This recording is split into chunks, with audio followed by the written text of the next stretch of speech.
My name is John Callahan. I'm a retired FAA employee. I was the division manager for the Accidents Evaluation and Investigation Division in D.C. About 2 years before I retired, I received a call from Alaska region where the region wanted to know what to tell the media. When I questioned, tell the media what, he says about the UFO, and it went downhill from there. What UFO? It turned out I told him what any government employee would do at that time was to tell him it's under investigation. And then I had him send all that data to the FAA's tech center in Atlantic City. The next day, my immediate boss, service director, Javi Safir, and I went to Atlantic City. I had just purchased a new video camera, and I videoed the event. In Atlantic City, we had them play back on a scope, you would call it a scope, a plan view display, PVD, exactly what the pilot seen or what the controller seen, and we tied that in with the voice tape so we could hear exactly what the controller said and what he heard, and we taped it. We came back the next day, briefed the administrator, Admiral Ingen, on what happened. He wanted a 5-minute briefing. After we started the briefing, he wanted to know if he could see the video. We put the video on. He watched the video, the whole video. The next day, he set up a meeting for me to give a dog and pony show to President Reagan's scientific staff and whoever they brought over, and to hand off all that data to them. That morning in the FAA round room, it was either 9 or 10 o'clock, 3 men from Reagan's scientific staff, 3 CIA people, 3 FBI people, and I don't remember who the other guys were, along with all the FAA experts that I brought with me that could decide or talk about the hardware and the software, how it worked. We put on a dog and pony show. We let them watch the video. We had all the data there. We had all the printouts that the computer put out. They got all excited over it. When it was all done, the CIA, one of the CIA men told the people they were now sworn to secrecy, that this meeting never happened and this event never happened.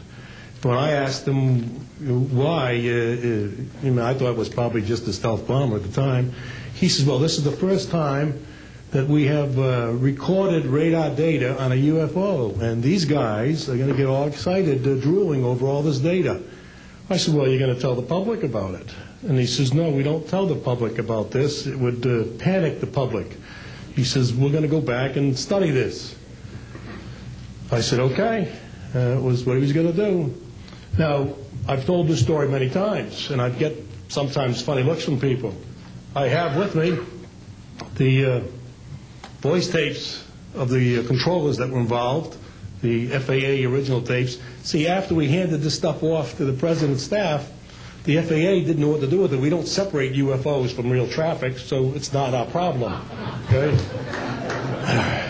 I have a copy of the original of the video that we took, which is rather interesting. And once the thing was all over, the reports started coming into my office, but because it wasn't an FAA air traffic problem, the FAA's report ended up on a table in my office. And it stayed there until I retired, when one of the staffers packed up all my gear and helped it move to my house. Also, in a box I found just a few days ago, in my 1992 tax return, I have the target printouts from the computer data, which, so if you wanted to return or look at every target that was up there at the time, you can now reproduce this from this piece of paper here. And it's called the UFO Incident, Japan 1648, I believe the number was. It happened on November the 18th, 1986. I'm prepared to go to Congress, to swear before Congress that everything I've told you people and everything that is here is the truth. Thank you.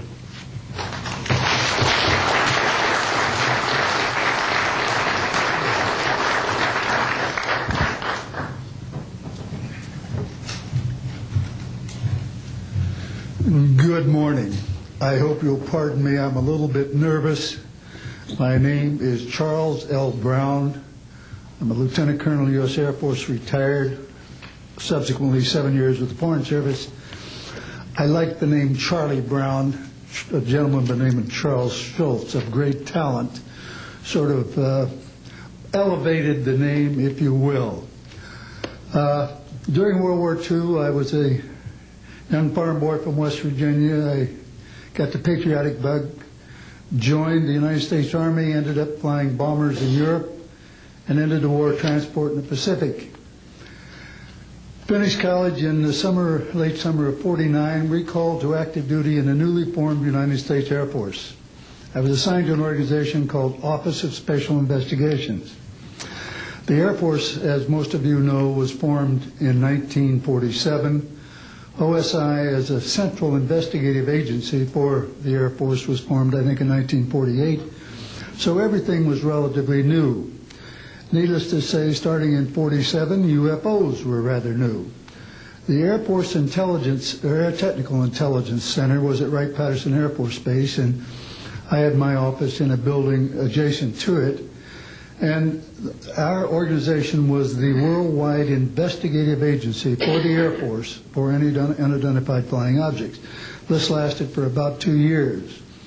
The project name was known as Project Grudge.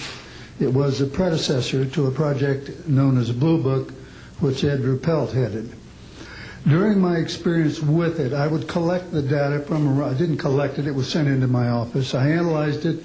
As a pilot investigator, I was able to offer some bits of advice to the Air Technical Intelligence people. Now, you might visualize a massive office, but as I recall, we had a first lieutenant, a secretary, and a technical sergeant.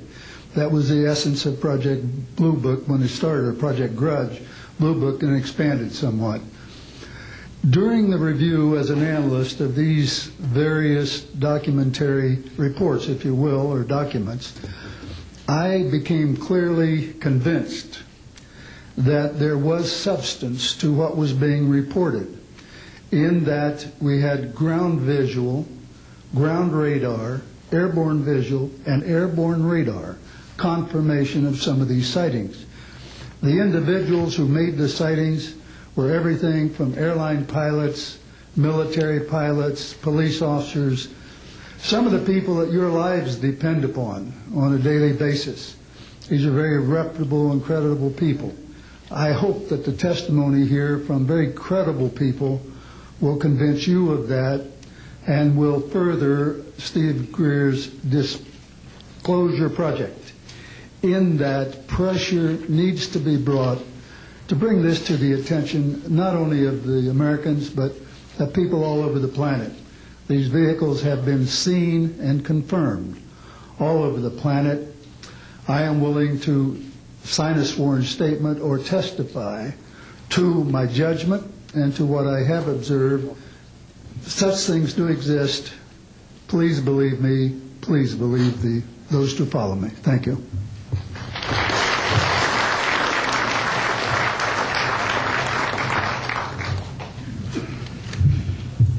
My name is Michael Smith. I was in the Air Force, a sergeant from 1967 to 1973. I was aircraft control and warning operator. While I was assigned to Klamath Falls, Oregon, in early 1970, I arrived at the radar site, and they were watching a UFO on a radar that was hovering at about 80,000 feet. It sat there for about 10 minutes and then slowly descended until it dropped off the radar. It was gone for about 5-10 minutes, and then instantly reappeared at 80,000 feet, stationary. The next sweep of the radar, it was 200 miles away, stationary. It hovered there for about 10 minutes and redid the whole cycle twice more. When I found out what you normally do when you see a UFO, I was told that you notify NORAD, you don't necessarily write anything down, you don't write anything down, and you keep it to yourself. It's a need-to-know basis only. And NORAD one night called me about later in the year to let me know as a heads up that there was a UFO coming up the California coastline. I asked them what I should do about this. They said, nothing, don't write it down, it's just a heads up. And then late 1972, while stationed at the 753rd Radar Squadron in Sault Ste. Marie, Michigan, I received a couple panicky calls from police officers who were chasing 3 UFOs from Mackinac Bridge up I-75. So I immediately checked the radar, confirmed that they were there, called NORAD, and they were concerned because they had 2 inbound B-52s going to Kinslow Air Force Base. So they diverted them because they didn't want any proximity to the 2. And that night I answered many calls from the police department, sheriff's department and stuff. And my standard response was that there was nothing on radar. And I will testify to this under oath to a congressional hearing.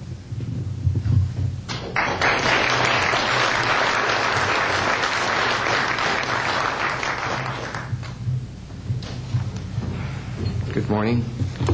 My name is Enrique Colbeck. I am air traffic controller. I'm sorry for my English. I'm so scared. I'm not accustomed to talk in front of a lot of people. I'm here because I'm being a witness in an involuntary way on my work. I work in Mexico City as radar controller and the International Airport of Mexico. And I'm going to give an example about this science that we have in Mexico for several years, and this issue happens a lot of times in my country, unfortunately. For example, in March 4, 1992, we detected 15 objects west side of the Toluca Airport, that is very close of our international airport at 50 miles, more or less. Then July 28 of 1994, we have almost a collision or something that we can name in that way with an international flight, domestic flight of Aeromexico 129, commanded by the pilot Raimundo Cervantes Ruano, that has a trash or something about in his main landing gear in the right leg. That's occurred at night at 10:30, more or less. Then in the next week, the same year, in the same moment, the Aeromexico Flight 904 has another almost collision that was reported for the pilot Corso, the Capitan Corso, at 11:30 in the morning, and we detect that object on a radar suddenly, just for a moment. Then the next week we have a lot of sightings reported by the pilots that give us information about the weird traffic or something, bright lights and different times, and we detect some of them in that week. But in September 15 of 1994, we have a detection about 5 hours, more or less, on a radar and a new equipment that we believe that that equipment was working in not a good way, because it's not human that you have detection by 5 hours of the same object and apparently without movement. Well, we concur with the technical persons of radar in our country that the radar system was working well, and was very exciting, and we surprised when at the next day we received information about a periodist named Jaime Maussan that is studied these cases in Mexico, about that sighting from a lot of people in the Metepec city. There is another point located southeast of the Toluca airport, about a sighting of the big flying saucer, apparently 50 meters of diameter, then for a lot of people, and that led the trash or something in the ground. Well, next November 24 of 1994, we have on service officially our new radar system, and after that moment we have information very exactly about of these sightings